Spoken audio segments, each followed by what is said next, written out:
الله جل شانه مسلمان مکلف کړی دی چې د خپل ځان سره سره د خپل اولاد د نجات لپاره د کامیابی لپاره کوشش وکړي. الله جل شانه په قرآن شریف کې و مسلمانانو ته امر کوي یا ایها الذین آمنوا قوا انفسکم واهلیکم نارا. ایمان والو خپل ځان او خپل اهل خپل اولاد د جهنم څخه وساتي. اولاد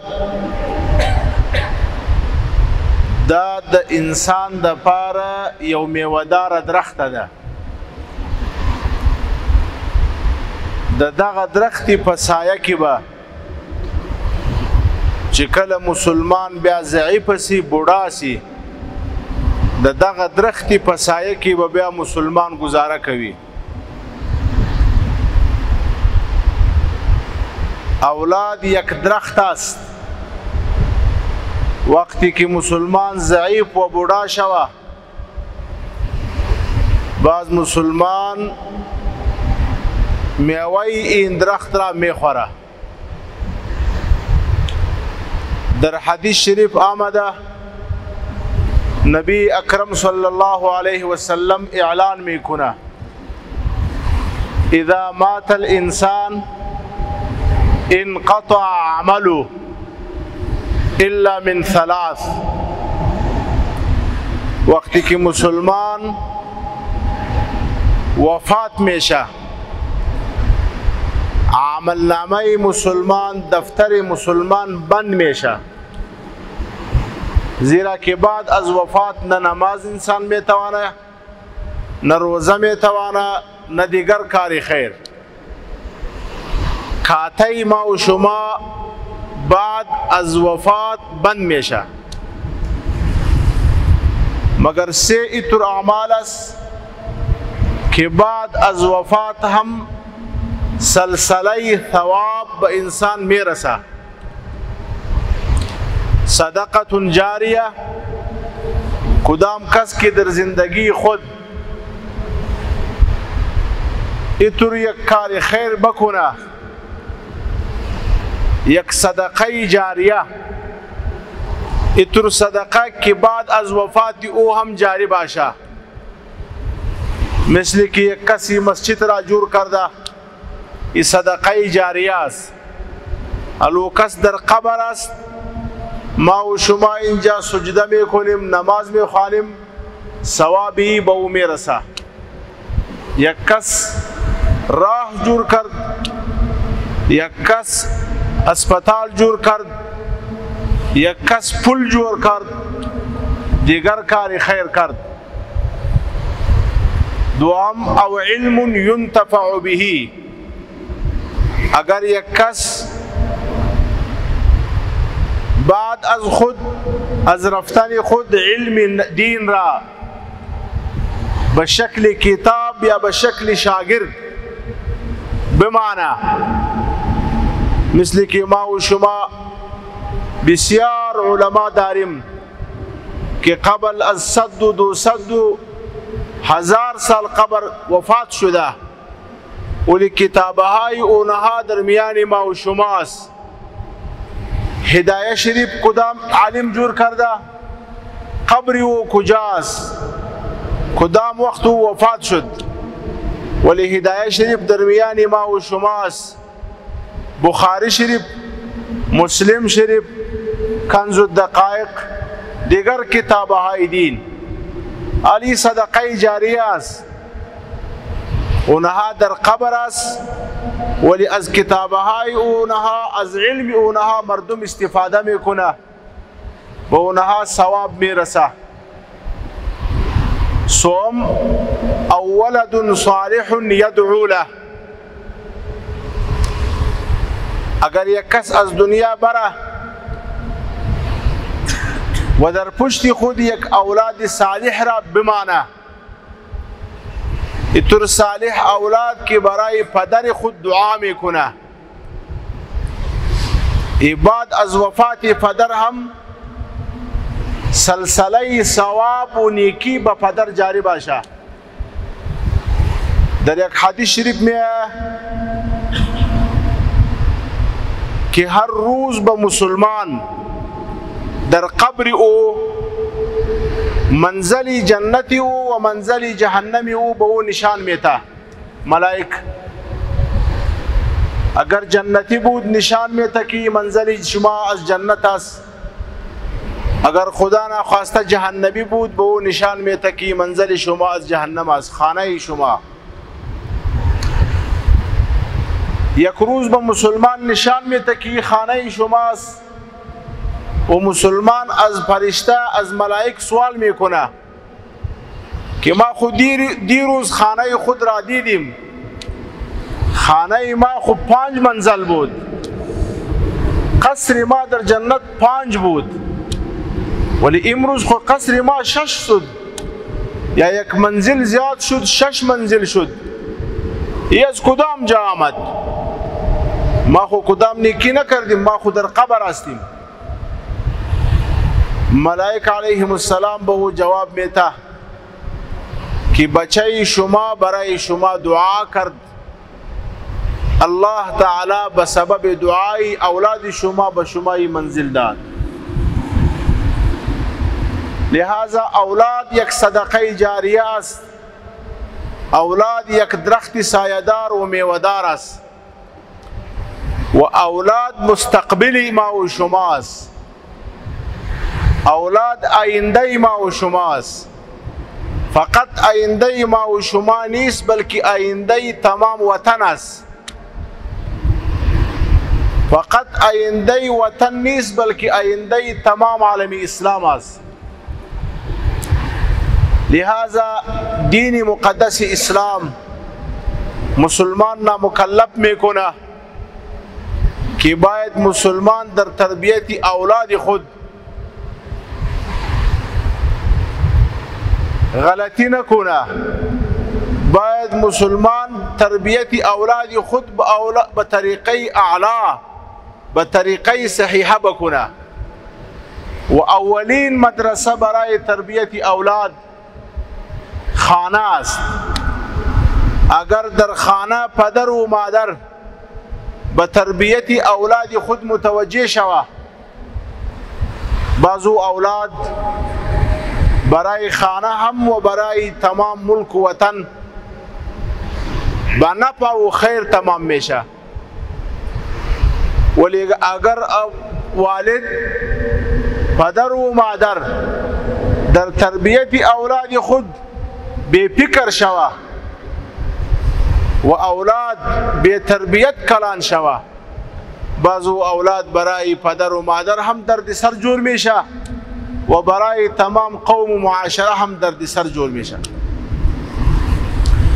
از این وجه الله تعالی در قرآن کریم وقتی که صفت سیدنا اسماعیل علیه السلام بیان میکنه که اسماعیل علیه السلام نبی بود، ذبیح الله بود، بچه سیدنا ابراهیم علیه السلام بود، ولی الله تعالی کدام صفتی او بیان میکنه؟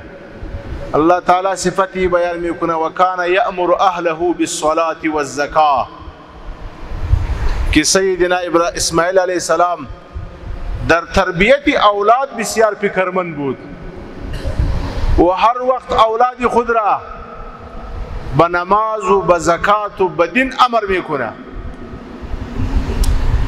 نتیجه تربیت کی بود؟ نتیجه تربیتی بود که وقتی که اسماعیل علیه السلام به تربیت اولاد خود متوجه شد، به تربیت اولاد خود فکرمند بود، الله تعالی جل جلاله در اولاد سیدنا اسماعیل علیه السلام امام الانبیاء، فخر الرسل، خاتم المرسلین صلی الله علیه وسلم را پیدا کرد. از اینجا علماء کرام یک نکته بیان میکنه که اگر یک کس در تربیت اولاد خود فکرمند شوه، کوشش کنه ولی او بچه ازلا بدبخت است. تربیت پدر و مادر قبول نکرد، بیدین شد، الله تعالی تربیت شما را ضایع نمیکنه. این تربیت که شما به این بچه داد، ثمره این تربیت در دوم و سوم و چهارم نسل انشاءالله ظاهر میشه. سیدنا اسماعیل علیه السلام اولاد خود را به صلات و زکات، به نماز و زکات امر میکنه، قرآن کریم تذکره میکنه.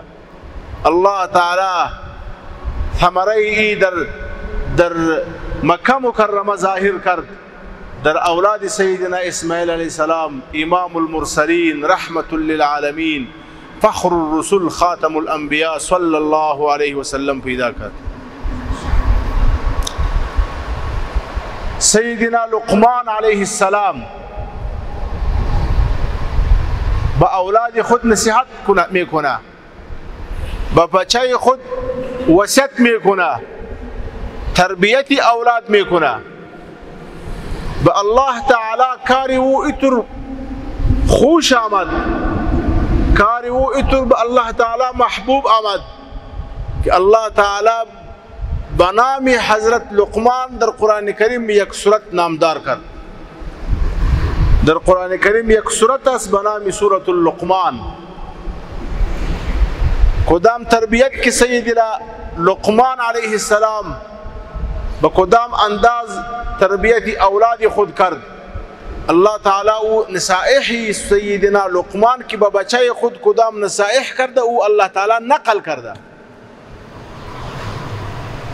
در این زمانه اگر ما یک گپ بزنیم، یک گپ بیان کنیم، اگر در دنیا یک کلان مرکز اطلاعات BBC و دیگر قول ما را بگیره نشر کنه، ما بسیار خوش میشیم که گپ ما اتر قیمتی بود، گپ ما اتر قیمتی بود که گپ ما BBC قبول کرد، فلان قبول کرد، فلان آورد، فلان گرفت، ملی تلویزیون گرفت، ملی رادیو گرفت. گپ ما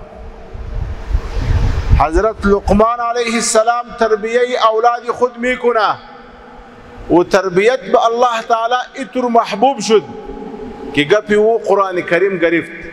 الله تعالی در قرآن کریم پر صورت بنامی او کرد و او تمام نصایح که سیدنا لقمان علیه السلام به اولاد خود کرده بود الله تعالی به ما و شما نقل کرده که شما هر پدر که در خانه بچه داری، دختر داری، بر شما لازم است که این نصایح خود هم یاد کنی، بعد این نصایح را به اولاد خود به طور تربیت اونها هم بیان کنی، یک مرتبه نی بار بار بیان کنی، عقیده اونها را جور کنی. در سورة اللقمان الله تعالی نصائح سیدنا لقمان علیه السلام نقل کرده. 10 نصائح است. 10 وقت کم است، ما انشاءالله به شما زود بیان میکنیم. باید هر مسلمان اینها را جمع کنه، یاد کنه، نوشته کنه و محفوظ کنه و در خانه خود همراه اولاد خود هر روز مذاکره کنه. کدام نصایح است؟ سیدنا لقمان علیه السلام به اولاد خود چی میگوید؟ و اذ قال لقمان لابنه وهو یعظه یا بنی لا تشرک بالله ان الشرك لظلم عظیم. اول چیز که پدر و مادر باید به اولاد خود تربیت بده مسئله توحید است. مسئله توحید، عظمت خداوندی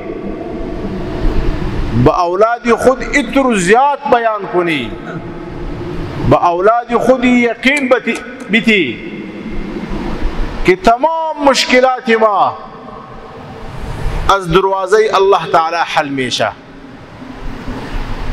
تمام خیر که به ما میرسه از طرف الله تعالی میرسه. والقدر خیره و شره من الله تعالی، تمام خیر و شر از طرف الله است.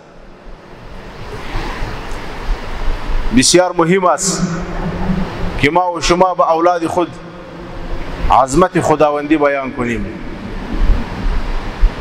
خب بچه ما و شما کلان میشه، به وقتی خواستگاری و عروسی میرسه او تا حال طریقه دعا نمیدانه که ما از الله تعالی به کدام طریقه دعا کنیم، مشکلات خود را از الله تعالی به کدام طریقه بخواهیم، زیرا که تربیت نیست. عبدالله ابن عباس رضی الله عنهما میگوید كنت خلف النبي صلى الله عليه وسلم فقال يا غلام احفظ الله يحفظك. عبدالله ابن عباس میگوید که ما بچه بودیم، کاکا بچه رسول الله صلی الله علیه وسلم است. یک روز همراه رسول الله صلی الله علیه وسلم بر شتر سوار بودیم. نبی علیه السلام موقع را ضایع نمیکنه. با عبدالله ابن عباس چی میگوید؟ یا غلام انی اعلمک کلمات.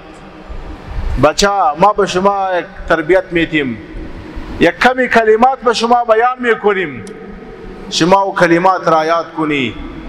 احفظ الله یحفظک. تد الله جل شانه د امر خیال وساته، د الله جل شانه د دین خیال وساته، د الله جل شانه د حکم خیال وساته. الله جل شانه په هر غم او تکلیف کې ستا حفاظت وکړي. احفظ الله تجده تجاهك. تد الله جل شانه د دین مراعات وکړه.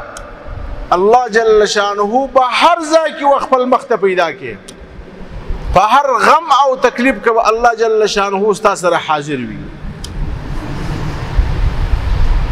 واذا سألت فاسأل الله. تربیتی محمدی است، تربیتی محمدی است.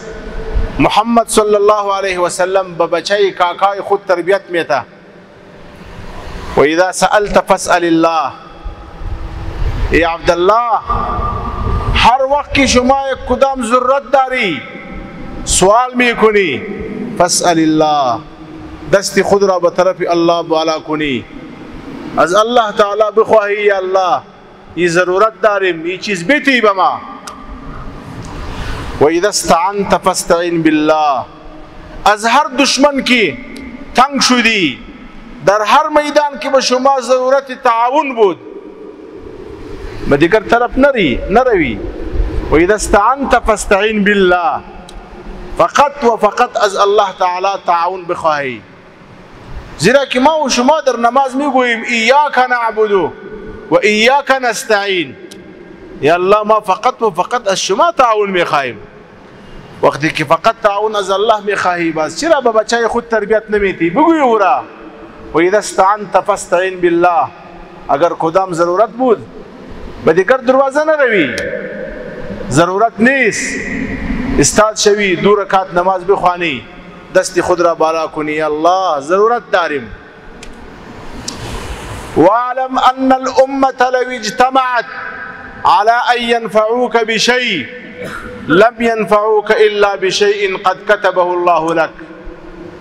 یا عبدالله اگر تمام انسانیت جمع شوه بری کی به شما نفع برسا، اگر تمام انسانیت، در دیگر روایت می اگر اهل زمین و اهل سما تمام جمع شوه بری کی به شما کدام نفع برسانه، اگر الله تعالی برای شما مقدر نکرده باشه کدام کس نمیتوانه که به شما نفع برسانه. و ان اجتمعوا على ان يضروك بشيء لم يضروك الا بشيء قد كتبه الله عليك. اگر تمام اهل زمین و اهل سما جمع شوه بری که برای عبدالله کدام نقصان برسانیم، عبدالله را هلاک کنیم، عبدالله را ذلیل کنیم، لم يضروك الا بشيء قد كتبه الله عليك. اگر الله تعالی برای شما نوشته کرده بود میتوانه، اگر الله تعالی نوشته کرده نبود کدام کس نمیتوانه که به شما مشکل برسانه. این عقیده توحید میگوید. سیدنا لقمان به بچه خود این نصیحت میکنه یا بنی لا تشرک بالله ان الشرک لظلم عظیم. همراه الله تعالی شریک کدام چیز شریک نسازی. شرک یک خطرناک مسئله است. دوهم، سیدنا لقمان علیه السلام به بچه خود چی میگوید؟ یا بنی، وصیت دوم است، یا بنی انها ان تک مثقال حبه من خردل فتكن في صخرة او في السماوات او في الارض يأتي بها الله ان الله لطيف خبير. وخپل اولاد ته د الله جل شانه علم بیان کا، د الله جل شانه قدرت بیان کا. لقمان علیہ السلام خپل بچی ته وای بچه د الله جل شانه داسې کامل علم دی چې په مځکه ننوځې، په یو لو کاڼه او ډبره ننوځې، یا اسمان ته وخیږې، او د اژدن د دانې، موږ اژدن ورته وایو، وړه دانه ده، د اژدن د دانې په اندازه باندې عمل وکړې، په قیامت کې وی الله پاک ستا و مخ ته کښېږدي چې دا عمل دې کړی. اگر به اندازه ذره یک عمل در تاریکی زمین یا در بالایی اسمان بکنی، در روز قیامت الله تعالی او را در پیش شما میاره. فمن یعمل مثقال ذره خیرا یره ومن یعمل مثقال ذره شرا یره. ان الله لطیف خبیر. الله تعالی باریک بین است، الله تعالی کامل خبرداره. او بچه احتیاط کن، فکر نکنی که کس ما را نمیبینه. الله تعالی هر وقت در هر حالت شما را میبینه. یعلم خائنة الاعین و ما تخفی الصدور. کدام چیز که ما و شما در سینه خود چوب میکنیم، تصور میکنیم، الله تعالی به اون خبر داره. اگر یک کس در راه میره و در راه خود بد نظری میکنه، به او طرف نظر میکنه، به کدام طرف که به او را نظر کردن جایز نبود، الله تعالی خبر داره. به روز قیامت الله تعالی همراه او حساب میکنه. لہذا ما و شما باید با اولاد خود عظمت خداوندی بیان کنیم، قدرت خداوندی بیان کنیم. مشایخ کرام، صوفیه کرام، اهل خانقاه با مریدهای خود یک مراقبه میته.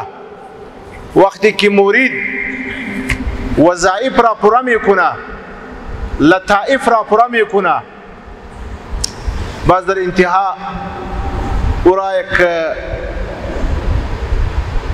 مراقبه میته. مرید را مکلف میکنه که شما باید صبح و شام کم از کم 10 دقیقه بر دو صفت الله تعالی فکر بکنی. یک صفت الله تعالی است العلیم جل جلاله. اونها به مورد میگویه که شما باید در تنهایی بشینی، سر خود را پت کنی، چشم خود را پت کنی، فکر کنی، مراقبه کنی که الله تعالی کامل علم داره. الله تعالی علیم است. هر چیز که ما میکنیم، هر چیز که ما میگوییم، هر چیز که ما میبینیم، هر جا که ما میریم، الله تعالی به ما خبر داره، ما را میبینه. ما تسقط من ورقه الا یعلمها. از درخت کی یک برگ، از درخت کی یک برگ میاندازه میره، الله تعالی به او علم داره که در کدام درخت چند برگ است و چند برگ افتید و چند مان. ولا حبة في ظلمات الارض پمزکه کې دننه تخم وغورځوه په هغه تخم باندې الله جل شانه علم لري. ان الله عنده علم الساعه، الله جل شانه بقیامت علم داره. وينزل الغيث، بهر هر قطره باران الله تعالی علم داره کی باران میشه یا نمیشه، چند قطره میشه، فایدمند باشه یا نقصانی باشه، کامل علم امره الله هست. لہذا مشایخ کرام با مریدای خود تربیت میتا که مراقبه العلیم بکنی که الله تعالی بما علم داره، الله تعالی بما خبر است. وقتی که 10 دقیقه مراقبه را کردی یقین شما بری جور شد که الله تعالی ما را میبینه. باز دوهم مراقبه است به نام مراقبه القادر جل جلاله، یک صفت الله تعالی القادر جل جلاله. باز 10 دقیقه مراقبه بکنی که او ذات کی به ما خبر است، او ذات بر ما قادر هم است و الله تعالی میتواند که ما را به عذاب خود گرفتار کنه. ما که کدام قدم در مخالفت این الله میگیریم و الله تعالی کامل قدرت داره، میتواند که ما را هلاک کنه. وقتی که در دل ما و شما دو یقین پیدا شوه که الله تعالی کامل علم داره به ما، الله تعالی کامل قدرت داره به ما، باز ممکن نیست که ما و شما گناه بکنیم. گناه خو زکه کومه چې کله زما یقین جوړ شي چې په دې ځای کې زه تنها یم، ما څوک نه ویني، بیا زه ګناه کوم. او که زما دا یقین و چې زما پلار ما ویني، که زما دا یقین و چې زما ورور ما ویني، که زما دا یقین و چې یو کس ما ویني، بیا زه ګناه نه کوم. که زما دا یقین و چې د مځکې او د اسمان خالق جل شانه ما ویني، بیا زه ګناه نه کوم. او دوهم ګناه ځکه کومه چې زما دا یقین دی چې ما ته څوک څه نه وایي، که زما دا یقین سي چې الله جل شانه پر ما قادر دی او الله جل شانه به ما ته عذاب را کوي، که زه دا ګناه وکم بیا الله عذاب را کوي، بیا به زه هیڅ وخت دا ګناه ونه کوم. لہذا خبر را لنډوم، حضرت لقمان علیه السلام وخپل زوی ته 2 نصیحت وکړله. اول نصیحت لا تشرک بالله، الله جل شانه سره شرک مو پیدا کوه، شرک ډیره خطرناکه مسله ده. او دوهم نصیحت یا بنی انتها ان تکو مثقال حبه، ای بچه د الله جل شانه د علم او د الله جل شانه د قدرت همیشه مراقبه وکا چې الله پاک څومره علم لري او الله جل شانه څومره قادر دی، بیا دا تا د ګناه سره ګرځي. دریم نصیحت یا بنی اقم الصلاه، بچه د لمانځه اهتمام وکا، د بچه د لمانځه اهتمام وکا، لمونځ مه پرېږده، لمونځ وکا. زموږ حضرات مفسرین رحمهم الله فرمایي چې داسې نه دی ویلي چې یا بنی ادي الصلاه، لمونځ ادا کا، بلکې امر یې کړی دی یا بنی اقم الصلاه، لمونځ قائم کا. یو د لمانځه ادا ده چې شکل د لمانځه وي، حقیقت کې لمونځ نه وي. یو د لمانځه قیام دی، وقتی که نماز بر تمام اصول برابر باشه، بعضو نماز زنده باشه.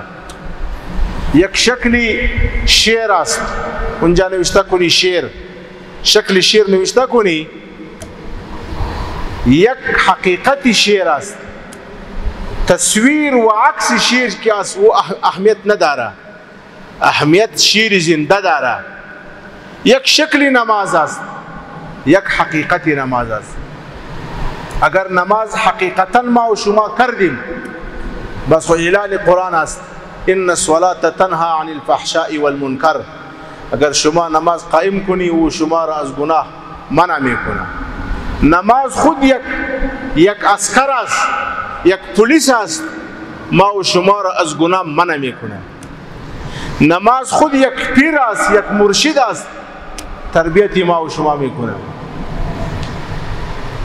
از این وجه عبدالله ابن مسعود رضی الله عنهما روایت میکنه که نبی اکرم رسول معظم صلی الله علیه وسلم فرمود: مروا اولادکم بالصلاة وهم ابناء 7 سنین.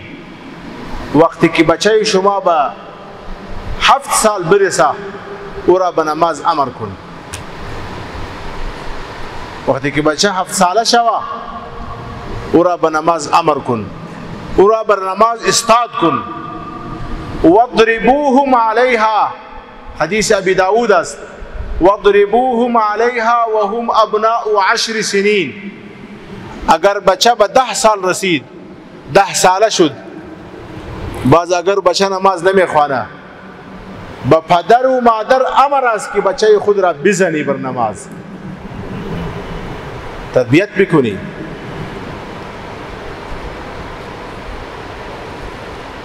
از 7 سالگی تا 10 سالگی 3 سال شد، 3 سال مسلسل بچه خود را به نماز امر کنی، ترغیب بتی. بچه نماز بخوانی، ما به شما 10 روپیه میتیم. بچه نماز بخوانی، ما برای شما موتر میاریم. نماز بخوانی، ما برای شما موتورسیکل میاریم. از 10 سالگی تا 15 سالگی 5 سال او را بر نماز امر کنی به زور.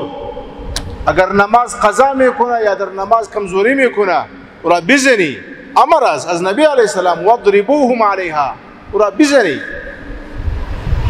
وقتی که یک پدر به بچه خود 8 سال مکمل تربیت بده، وقتی که بچه 15 ساله میشه نماز برای فرض میشه، او خود برای نماز 8 سال تربیت گرفته، او باز نماز قضا نمیکنه، او باز نماز خراب نمیخوانه.